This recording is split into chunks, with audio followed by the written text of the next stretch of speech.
আজ থেকে প্রায় ৫,০০০ বছর আগের কথা। আর্যাবর্তে মহা সমারোহে আয়োজন চলছে কুরুক্ষেত্রের যুদ্ধের। বড় বড় রথী মহারথীরা এই যুদ্ধের নাম লিখিয়েছিলেন কৌরব অথবা পাণ্ডবদের পক্ষে। দুই পক্ষে লড়বেন দুই মহারথী ধনুর্ধর ও সহোদর ভ্রাতা কর্ণ ও অর্জুন। পাণ্ডব পক্ষে আছেন ভগবান শ্রীকৃষ্ণ, তবে তিনি অস্ত্র ধারণ করবেন না বলে সিদ্ধান্ত নিয়েছেন, কারণ তার সুদর্শন চক্র দিয়ে প্রহার করলে কুরুক্ষেত্রের যুদ্ধ নিমেষেই শেষ হয়ে যাবে। তাছাড়া অন্যান্য বীর মহাবীর তো আছেনই, তবে এত সব রথী মহারথীদের ভিড়ে একজন বালক স্থান পাননি মূল মহাভারতে। তবে তার যোগ্যতা অন্য সকল বীরের থেকেও কোনো অংশে কম ছিল না, বরং বলতে গেলে অন্য সবার থেকেই শ্রেষ্ঠ ছিল তার যুদ্ধবিদ্যা, কারণ তিনি চাইলে নিমেষেই শত্রুপক্ষকে নাশ করে দিতে পারতেন। তবে তার একটিমাত্র বাণ নিক্ষেপ করি। এই বালকটি ছিলেন ভীমের পৌত্র তথা ঘটোৎকচের পুত্র বর্বরী। কিন্তু এত বড় বীর হওয়া সত্ত্বেও কেন মহাভারতে তাকে খুঁজে পাওয়া যায় না? কি ঘটেছিল এই অখ্যাত মহাবীরের সাথে? কেনই বা তিনি কুরুক্ষেত্রের যুদ্ধে অংশগ্রহণ করেননি? জানবো বর্বরীকের জীবনের সেই কাহিনী। আশা করছি ভিডিওটি শেষ পর্যন্ত আমাদের সাথেই থাকবেন। নমস্কার বন্ধুরা, ইন্সপায়ারিং উইথ পিয়ালি চ্যানেলের আরও একটি নতুন পর্বে আপনাদের সকলকে জানাই স্বাগত। বিভিন্ন লোকগাথা ছাড়াও পৌরাণিকভাবে বর্বরীকের উল্লেখ পাওয়া যায় স্কন্দ পুরাণে। ভীমসেন ও তার রাক্ষস বংশীয় পত্নী হিড়িম্বার পুত্র ছিলেন ঘটোৎকচ।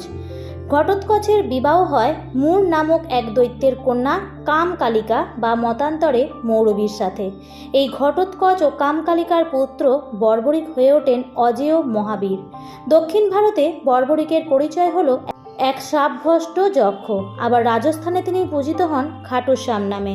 এই বর্বরী কুরুক্ষেত্রের যুদ্ধে অংশগ্রহণ করলে যুদ্ধের সম্পূর্ণ সমীকরণই উল্টে যেত। একদা ভগবান শ্রীকৃষ্ণ আর অসুর মূরের মধ্যে প্রচণ্ড যুদ্ধ সংগঠিত হলো। তুমুল যুদ্ধের পর ভগবান শ্রীকৃষ্ণের হাতে নিহত হন মূর। এই খবর শুনে মূরের কন্যা কামকালিকা যুদ্ধ করতে আসলেন। কামকালিকা ছিলেন মা দুর্গার একনিষ্ঠ ভক্ত। যুদ্ধক্ষেত্রে তিনি ভগবান শ্রীকৃষ্ণের ওপর মা দুর্গার দেওয়া যত অস্ত্র ছিল সবই প্রয়োগ করলেন। কিন্তু জগতের প্রতিপালকের কাছে সমস্ত অস্ত্রই যে ঠুনকো আর মূল্যহীন, তাই কামকালিকার প্রয়োগকৃত সকল অস্ত্রই শ্রীকৃষ্ণের কাছে এসে নিষ্ক্রিয় হয়ে গেল। তখন প্রভু শ্রীকৃষ্ণ অসুর কন্যার এমন ধৃষ্টতা দেখে সুদর্শন চক্র দিয়ে কামকালিকাকে বধ করতে যাচ্ছিলেন। ঠিক তখনই মা দুর্গা স্বয়ং প্রকট হয়ে শ্রীকৃষ্ণের কাছে কামকালিকাকে না বধ করার জন্য প্রার্থনা করলেন এবং কামকালিকাকে ভগবান শ্রীকৃষ্ণের পরিচয় দিলেন। এতক্ষণে কামকালিকা তার যুদ্ধক্ষেত্রের প্রতিপক্ষকে ভালোভাবে চিনতে পারলেন। অনুশোচনায় শ্রীকৃষ্ণের কাছে ক্ষমা চাইলেন তিনি। করুণা সিন্ধু ভগবান শ্রীকৃষ্ণ তখন কামকালিকার যুদ্ধে প্রসন্ন হয়ে তার সঙ্গে ভীমের পুত্র ঘটোৎকচের বিবাহ ঠিক করলেন। স্বয়ং শ্রীকৃষ্ণ তার বিবাহের সম্বন্ধ করছেন জেনে ঘটোৎকচ অত্যন্ত সম্মানিত বোধ করলেন। কিন্তু তিনি তার মাতা হিড়িম্বার আশীর্বাদ নিয়ে এই শুভ কার্য সম্পাদন করতে চাইলেন। ঘটোৎকচের প্রার্থনা মোতাবেক ভগবান শ্রীকৃষ্ণ তাকে এবং কামকালিকাকে ভীম পত্নী হিড়িম্বার কাছে নিয়ে গেলেন এবং তাদের শুভ বিবাহ সুসম্পন্ন করলেন। এরপর প্রস্থানের সময় ভগবান শ্রীকৃষ্ণ হিড়িম্বাকে নির্দেশ দিলেন ঘটোৎকচ ও কামকালিকার যে সন্তান হবে তাকে ছোটবেলা থেকেই ধর্মীয় ও আধ্যাত্মিক জ্ঞান প্রদান করতে। কিছুকাল পরে ঘটোৎকচ ও কামকালিকার ঘরে জন্ম নিলেন বর্বরীক নামের এক মহাবীর। ভগবান শ্রীকৃষ্ণের নির্দেশ মতো তার পিতামহী হিড়িম্বা তাকে ছোটবেলা থেকেই ধর্মীয় ও আধ্যাত্মিক জ্ঞান প্রদান করতে থাকলেন। একদা বর্বরীক তার পিতামহীর কাছে মোক্ষপ্রাপ্তির সবচেয়ে সহজ উপায় জানতে চাইলেন। হিড়িম্বা বললেন, যদি তুমি ভগবান শ্রীকৃষ্ণের হাতে বীরগতি প্রাপ্ত হও তাহলে সাথে সাথে তোমার মোক্ষ লাভ হবে। একথা শুনে বালক বলল, তাহলে আমি ভগবান শ্রীকৃষ্ণের কাছে গিয়ে অনুরোধ জানাবো তিনি যেন তার সুদর্শন চক্র দিয়ে আমার মস্তক ছেদন করে দেন। একথা শুনে হিড়িম্বা হেসে হেসে বললেন, ভগবান শ্রীকৃষ্ণ কখনোই অন্যায়ভাবে কাউকে প্রাণদণ্ড দেন না। তার হাতে বীরগতি প্রাপ্ত হতে হলে তার সমকক্ষ যোদ্ধা হতে হবে, তারপর রণাঙ্গনে দাঁড়াতে হবে তার বিপক্ষে। বালক বর্বরীকের মনে পিতামহীর কথাগুলো গেঁথে রইল সেদিন থেকেই। তারপর মা দুর্গার কঠোর তপস্যায় ব্রতী হলেন তিনি। মা দুর্গা তার তপস্যায় সন্তুষ্ট হয়ে তাকে নবরূপে দর্শন দিলেন এবং গুরুত্বপূর্ণ অস্ত্রের জ্ঞান দিলেন। কিন্তু এতেও বর্বরীক সন্তুষ্ট হতে পারলেন না, কারণ তাকে যে শ্রীকৃষ্ণের সমকক্ষ হতে হবে। তখন মা দুর্গা বললেন, তুমি যে স্থানে বসে তপস্যা করেছো সেই স্থান সিদ্ধ হয়ে গেছে, তাই তুমি এই স্থানে বসে সিদ্ধিমাতার উপাসনা করো। সিদ্ধিমাতা তোমাকে তোমার অভীষ্ট বর প্রদান করবেন। শুরু হলো সিদ্ধিমাতার তপস্যা। বর্বরিকের কঠোর তপস্যায় অত্যন্ত সন্তুষ্ট হলেন সিদ্ধিমাতাও। বর হিসেবে দিলেন তিনটি বাণ। অদ্ভুত অমোঘ এই 3 বাণ। প্রথম বাণ যুদ্ধক্ষেত্রের সমস্ত শত্রুকে চিহ্নিত করে, দ্বিতীয় বাণ চিহ্নিত করে তাদের যাদের ক্ষতি হবে না, আর তৃতীয় বাণ সমস্ত চিহ্নিত শত্রুর বিনাশ করে। এই সব অস্ত্রের কারণে বর্বরিক হয়ে উঠলেন অজেয়। তবে এই সব কিছুর পেছনে বর্বরিকের উদ্দেশ্য ছিল শ্রীকৃষ্ণের হাতে মৃত্যু লাভ করা, কারণ তিনি জানতেন তার কাছে যে অস্ত্র আছে তাতে কৃষ্ণ ব্যতীত ত্রিভুবনের কেউ তাকে মারতে সক্ষম হবে না। এদিকে সিদ্ধিমাতার আশীর্বাদে বর্বরিক যখন অজেয়, ঠিক তখনই হস্তিনাপুরে বেজে উঠেছে কুরুক্ষেত্রের যুদ্ধের দামামা। এক পক্ষে লড়বেন পাণ্ডবগণ, অন্য পক্ষে কৌরবগণ। রক্তের টানে বর্বরিক বেরিয়ে পড়লেন কুরুক্ষেত্রের রণক্ষেত্রের উদ্দেশ্যে। যথারীতি পাণ্ডব শিবিরে আনন্দের বাতাস, কারণ বর্বরিকের মতো অজেয় বীর তাদের হয়ে যুদ্ধ করার উদ্দেশ্যে রওনা করেছেন। কিন্তু বর্বরিক শুধু অমোঘ অস্ত্রই আনেননি, সঙ্গে এনেছিলেন গুরুকে দেওয়া একটি প্রতিজ্ঞা। তার প্রতিজ্ঞা ছিল যে যুদ্ধে যে পক্ষ দুর্বল, বর্বরিককে সবসময়ই লড়তে হবে সেই পক্ষের হয়ে। এতেও পাণ্ডব পক্ষের কারোর চিন্তার কোনো কারণ ছিল না, কারণ গাণিতিকভাবে পাণ্ডব পক্ষ দুর্বল। কিন্তু সবাই খুশি হলেও শ্রীকৃষ্ণ খুশি হতে পারছিলেন না, কারণ তিনি বর্বরিকের ওই প্রতিজ্ঞার আসল স্বরূপ ধরতে পেরেছিলেন। তিনি জানতেন দুর্বল আর সবল পক্ষ একটি আপেক্ষিক ব্যাপার। তাই শ্রীকৃষ্ণ এক ব্রাহ্মণের ছদ্মবেশে সাক্ষাৎ করলেন সেই বিষয়ে বালক বর্বরিকের সাথে। প্রশ্ন করলেন, হে বালক, তুমি যুদ্ধ করতে এসেছো, কিন্তু মাত্র 3টি বাণ নিয়ে এসেছো, তোমার সৈন্য কোথায়? বালকটি বলল, আমার কোনো সৈন্যের প্রয়োজন নেই। আমার এই 3 বাণের এক বাণই আমি সম্পূর্ণ কুরুক্ষেত্রের যুদ্ধ শেষ করতে পারি। উত্তর শুনে স্তম্ভিত শ্রীকৃষ্ণ। কি করে তা সম্ভব জানতে চান তিনি। তার সেই বিশেষ ধনুর্বাণ দেখিয়ে বর্বরিক বোঝালেন সেগুলোর ক্ষমতার কথা। প্রথম তীরটি নিক্ষেপ করলে তা গিয়ে যাদের নিধন করতে চায় তাদের চিহ্নিত করে ফিরে আসবে। দ্বিতীয়টি ঠিক এর উল্টো, যাদের মারতে চায় না তাদের চিহ্নিত করবে সেটা। আর তৃতীয়টার আসল কাজ করবে। প্রথম বাণটির দ্বারা চিহ্নিত সবাইকে আর দ্বিতীয় বাণটির দ্বারা চিহ্নিতদের বাদ দিয়ে বাকি সবাইকে মেরে আবার তুনিরে ফিরে আসবে। সুতরাং শুধুমাত্র 3 বার তীর নিক্ষেপ করলেই শত্রুপক্ষ নিঃশেষ হবে এক নিমেষে। এবার ব্রাহ্মণবেশী শ্রীকৃষ্ণ পরীক্ষা দিতে বললেন বর্বরিককে। যে অশ্বত্থ গাছের তলায় আমরা দাঁড়িয়ে আছি তার সবগুলো পাতাকে একটিমাত্র তীরে গেঁথে দেখাও। রাজি হয় বালক। বালকটির অলক্ষ্যে এই ফাঁকে গাছ থেকে একটি পাতা ছিঁড়ে নিজের পায়ের তলায় লুকিয়ে ফেলেন শ্রীকৃষ্ণ। প্রথম তীরটি ছোঁড়ার পর সেটি চোখের নিমেষে গাছের সবকটি পাতাকে চিহ্নিত করে শ্রীকৃষ্ণের পায়ের ঠিক ওপরে দাঁড়িয়ে পড়ে, যেখানে লুকানো পাতাটি আছে। বর্বরিক ব্রাহ্মণকে অনুরোধ করে তার পা সরিয়ে ফেলতে, অন্যথায় পরবর্তীতে বাণ পা ভেদ করে নিচের পাতা ছেদন করবে। এরপর যথারীতি তৃতীয় বাণটি নিক্ষেপ করলেন বর্বরিক এবং সমস্ত পাতা ছেদন করে ফিরে এলো তার তুনিরে।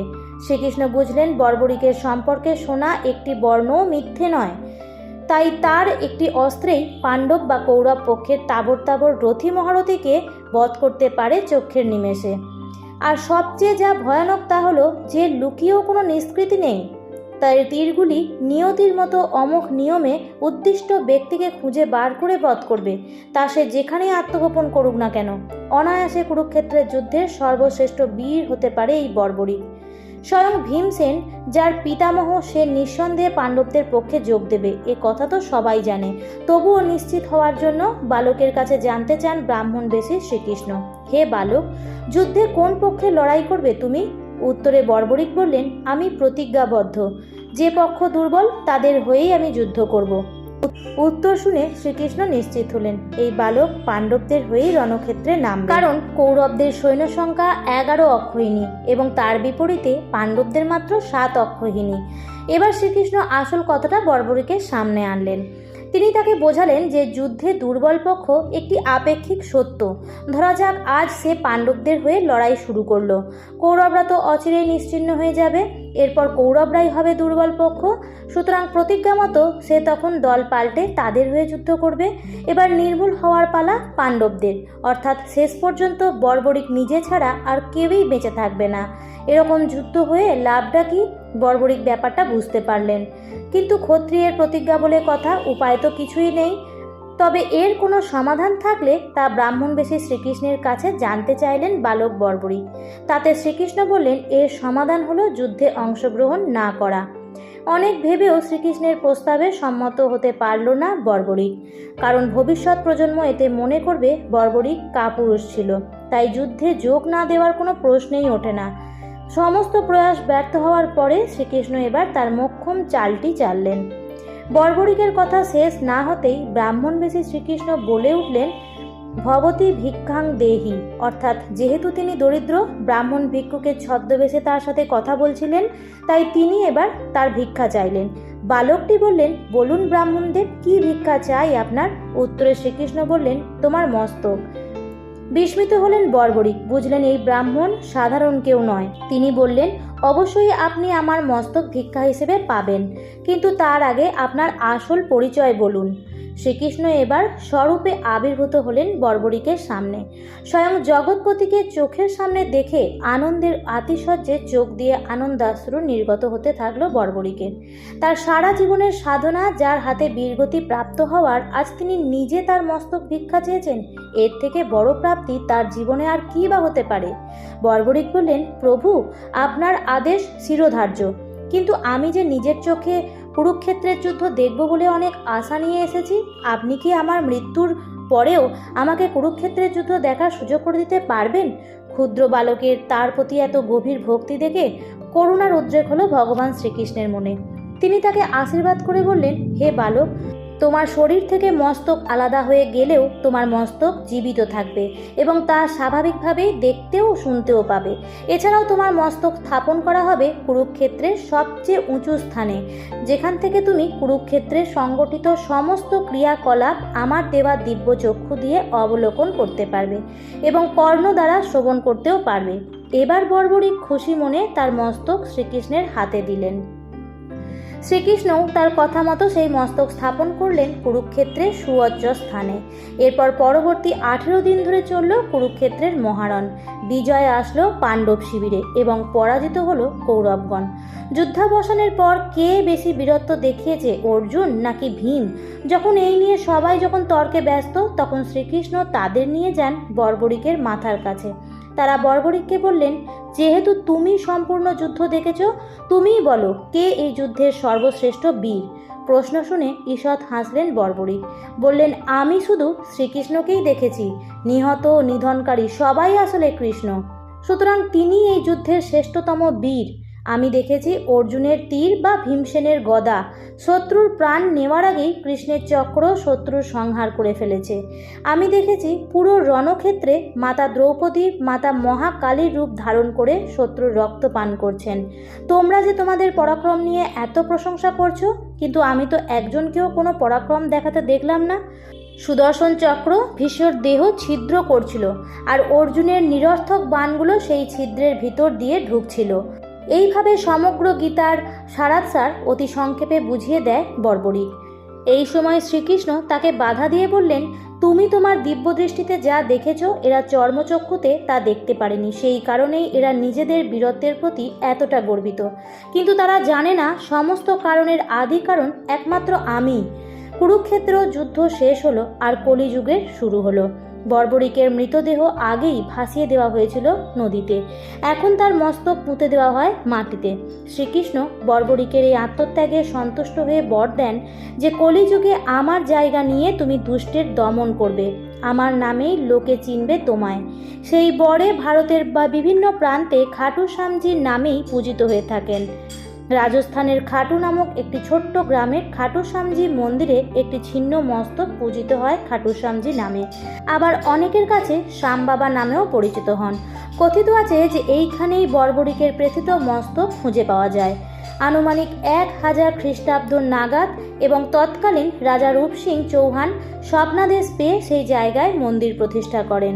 তবে অন্যমতে কুরুক্ষেত্রের যুদ্ধের পর শ্রীকৃষ্ণের নির্দেশে মানস সরোবরে রক্ষিত বর্বরিকের বাকি দেহ আনা হয়। অশ্বিনীকুমার ভগবান শ্রীকৃষ্ণের নির্দেশে সেই মস্তক আর দেহ আবার জুড়ে দিলেন। নিজের সম্পূর্ণ দেহ ফিরে পেয়ে বর্বরিক বললেন, এই যুদ্ধ দেখে তার সংসারে আসক্তি নাশ হয়ে গেছে, তাই তিনি বাকি জীবন হিমালয়ে তপস্যা করেই কাটাতে চান। তারপর সবার আশীর্বাদ নিয়ে বর্বরিক বেরিয়ে পড়লেন হিমালয়ের উদ্দেশ্যে।